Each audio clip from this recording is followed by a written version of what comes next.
नमो बुद्धाय. आज आपण पाहणार आहोत महामायेचा मृत्यू. 5व्या दिवशी नामकरण विधी करण्यात आला. मुलाचे नाव सिद्धार्थ असे ठेवण्यात आले. त्याचे गोत्रनाम गौतम होते, म्हणून त्याला सिद्धार्थ गौतम या नावाने लोक संबोधू लागले. मुलाच्या जन्माचा आनंदोत्सव व नामकरण विधी समारंभ चालू असतानाच महामाया एकाएकी आजारी पडली व तिचे दुखणे बढावू लागले.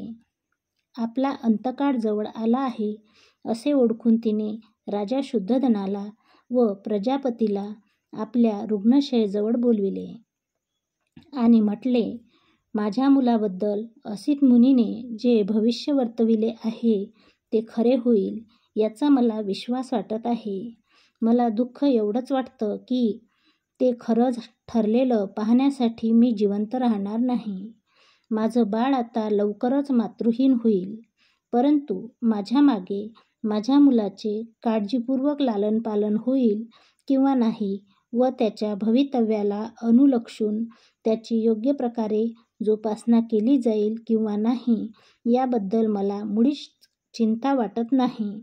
प्रजापती, माझे बाळ मी तुझ्या स्वाधीन करते आहे. त्याच्या आईपेक्षाही तू त्याचा चांगला सांभाळ करशील याबद्दल मला मुळीच शंका वाटत नाही.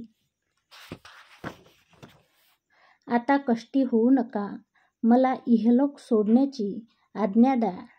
देवाचं बोलावणं आलं आहे. त्याचे दूत मला घेऊन जाण्यासाठी थांबले आहेत.